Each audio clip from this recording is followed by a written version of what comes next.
So this is part 2 of Neat Sewing for Messy Makers. The last video I shared my tips for a sort of DIY approach to garment making and garment design. And now I want to share the actual sewing methods I use for the cleanest cuts. As you can see by the interior of my book, Mystical Stitches, I am not so obsessed with what things look like on the inside, but there are a few sewing tricks that I used to be sure that the outside of a garment looks absolutely fabulous. And honestly, because I know there are some of you out here who really do enjoy a beautiful, clean garment interior, I do too. These methods will still help things look nice on the inside. They're just a little less fussy than, say, French seaming everything. When it's a single straight seam, I'm happy to use a French seam. I love how gorgeous it is.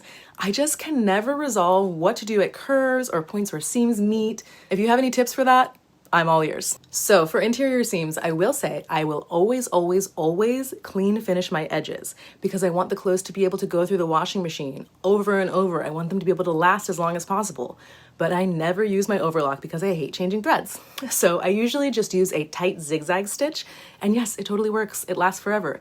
And you don't have to change machines. You don't have to change threads. Even when I'm doing like a patchwork design, I will clean finish each and every one of those seams.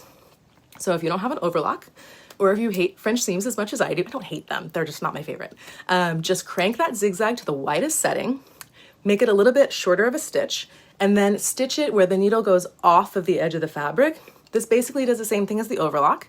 And if you have a newer machine, feel free to play with the variety of stitches. Play around with the ones that almost look like an overlock. They may be perfect for you. I also, depending on what fabric it is, you need a narrower or wider stitch. So I always make a sample, just like I said in the last video. I always do a little sample and play around with the stitch length and width to see what works the best. Okay, my next method, the invisible hem.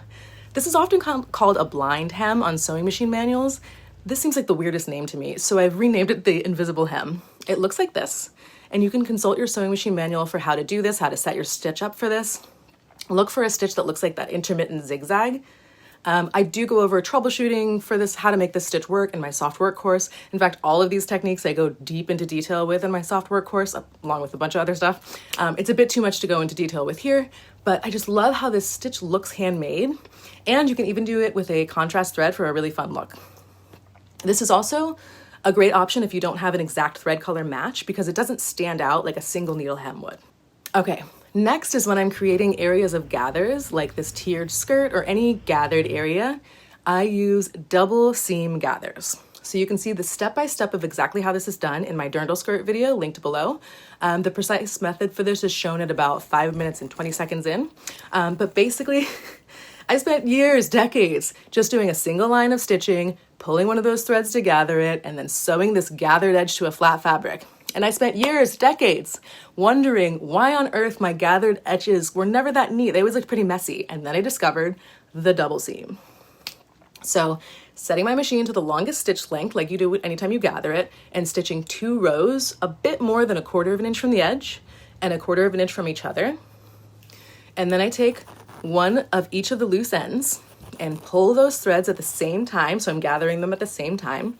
And then when I sew a flat piece of fabric to this, I sew in between those 2 lines of stitching, and it just makes the most neat, beautiful, not messy, gathered edge, no weird folds or anything. Totally worth the extra minute or 2 of stitching that second row. And the row that's visible, you will go ahead and pick that out with a seam ripper, but it's super easy. You just pull the thread out. Okay. The next one is kind of annoying, and it's kind of like the tech guy saying, "Did you try turning the computer off and on again?" But you want to check that you have the right needle for the fabric. So I use Microtex for silks, jersey needles for knits, jeans needle for heavy fabrics. If you are using the same needle that your machine came with, friend, go spend $10 or $15, get yourself a new pack of needles. 1 pack of universal, that'll have all the different sizes for different fabric weights. And then if you have any specialty fabrics that you use, like I love to use silk, get yourself a specialty fabric needle. The heavier the fabric, the thicker the needle you use. A heavier needle in a light fabric will cause all sorts of problems and vice versa. Well, a lighter needle in a heavier fabric will just break. So if you find your machine is always trying to eat the fabric, this could be part of the problem. Also, if your machine is always eating the fabric, make sure that you're holding both your bobbin thread and your needle thread at the back of your machine when you start sewing. This will also prevent that from happening. Next up, this is something I used to skip, but I regretted it every single time. And that is to stay stitch curves before finishing them. So when I'm finishing the edge of a neckline or an armhole, Whether I'm using bias binding, interior bias binding, or even facings, which I honestly never use. I don't use facings. I'm an interior bias binding forever kind of girl. But before I finish that edge, I do a single straight stitch about an eighth of an, like a fat eighth of an inch from the edge. So within the seam allowance, even if it's only a quarter of an inch seam allowance, you will not see this stay stitch. The purpose of this is to keep that curved edge from stretching when you sew it later. And by doing this stay stitch on just the one layer of fabric, you're totally focused on keeping that curve flat instead of trying to manage multiple layers of fabric. The trick to this is laying the fabric flat against the machine and being sure not to straighten out that edge, just gently feeding that curve into the machine. So the curve should be looking like just like as if you were laying the paper pattern on the machine. There's no movement going on there. It can be really easy to stretch this while stay stitching. So we want to be super careful because the whole point is that we are wanting to prevent the edge from stretching later on. You can also put a piece of copy paper, like thin copy paper or tissue paper underneath. If you're having trouble with your machine wanting to eat the edge, that'll help keep it up. Okay. Lastly, this is a question I get all the time with a really simple solution. Since one of the waistband finishing methods I recommend for my pants and skirts I teach in my soft work course is a tunneled elastic waistband, I get a lot of people asking how to keep the elastic from rolling. And this is a really simple solution. You want to stitch vertically. You want to stitch the elastic down vertically at the side seams. And if you have them, at the center front and center back seams. This will stitch the elastic flat. Do this after making sure your gathers are evenly distributed. Just pull that waistband elastic, everything evenly distributes, and make sure your elastic is already lying flat. Another option is to stitch the elastic down in the middle, so parallel to the top edge of the fabric. Obviously, do this after you've tried the pant on and love the fit. I don't usually love to do this method because I like to be able to make my elastic waist pants bigger or smaller depending on my body at the time. I will sometimes leave an extra inch or two at the overlap so I can take out the elastic if I need. Our bodies change, let's accept that, let's be gentle on ourselves, and let's make clothes that are gentle on ourselves. There's also a specific non-rolling elastic you can use, and this really does help a lot. It might still roll a little bit, but once you tack those edges, it will always return where it belongs. You don't have to fight it. If you want to see the entire process of making this pant, I have a little preview of it on YouTube, but you can also see the whole process from me taking my measurements to not even using a pattern to how I sewed this all up and fit it on myself.